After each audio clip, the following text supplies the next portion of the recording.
इश्क। एक शहर में एक लड़की रहती थी। वो अपने आशिक के प्यार में अंधी थी। उसको अपने माँ बाप या भगवान कुछ भी याद ही नहीं था। उसको तो बस 24 घंटे आशिक ही दिखता था। एक दिन उसकी माँ की तबीयत थोड़ी खराब हो गई और उसकी माँ ने उसे बोला कि मेरी तबीयत आज सही नहीं है, तू रोटी बना लेना, बर्तन मांज लेना। तो तभी ही उसे आशिक का फोन आ जाता है। वह रसोई का काम नहीं करती, उसका फोन उठा लेती है और 2 घंटे उसके साथ बातें करी जाती है। तो उसकी माँ को बीमार बीमार ही घर का सारा काम करना पड़ता है। तो उसका आशिक तो उसे प्यार करता ही नहीं होता, वह उस पर ऐसे ही मरती जा रही होती है। उसके आशिक का तो बस ये काम होता है कि 4 दिन किसी के साथ, 4 दिन और के साथ, और कुछ नहीं। तो वह एक दिन उससे मिलने के लिए कहीं बाहर बुला लेता है। तो वह घर में बहाना लगाकर उससे मिलने के लिए चली आती है और वह उसका फायदा खूब उठाता है, पर उसको तो कोई फर्क ही नहीं पड़ता।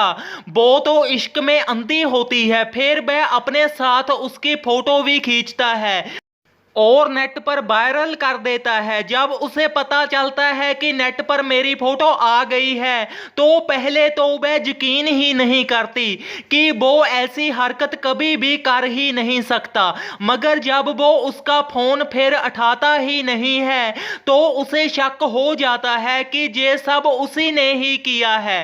तो उसको पता चल जाता है कि उसका तो टाइम पास ही था और कुछ नहीं।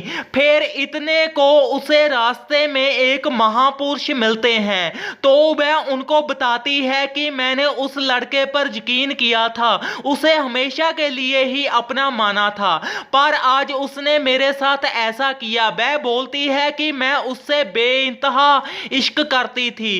तो वह महापुरुष जी बोलते हैं कि बेटा, आज के जमाने में तू कौन से इश्क की बात करती है? कलयुग में ये कोई सच्चा प्यार ब्यार कुछ भी नहीं है। सच्चा इश्क तो अपने भगवान के साथ किया जाता है, जहां अपने घर वालों के साथ ये तो सब बकवास ही है। तो वह महापुरुष की बात सुनकर ही एकदम चक्कर खा गई। तो महापुरुष बोले, बेटी ध्यान से सुन मेरी बात, तू अभी छोटी है, तेरी उम्र भी कोई खास है नहीं। तुम हर रोज भगवान का नाम जप कर देखना, जहां तेरा वो आशिक भी नहीं खड़ेगा, वहां पर मुसीबत में तेरा भगवान जरूर ही खड़ेगा ही खड़ेगा। मैं तुमको सच बता रहा हूं बेटी, मेरी बात का मखौल मत समझना।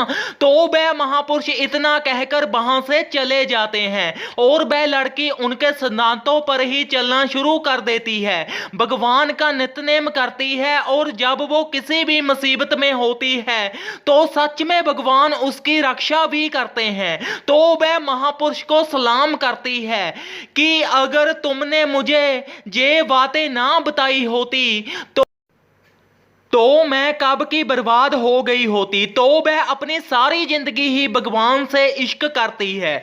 इस कहानी से हमें ये शिक्षा मिलती है कि इश्क भगवान से ही किया जा सकता है। लोगों को तो सिर्फ मतलब निकालना होता है और कुछ भी नहीं।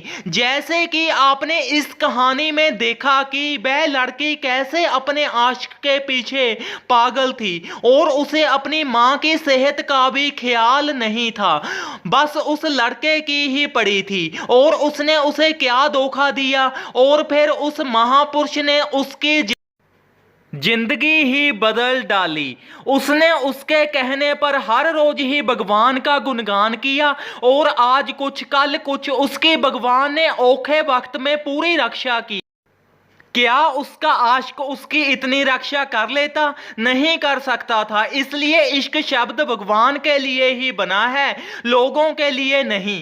धन्यवाद। इस कहानी को ज्यादा से ज्यादा शेयर करें। अगर आप चैनल पर नए हो तो सब्सक्राइब करें और कहानी को शेयर करें।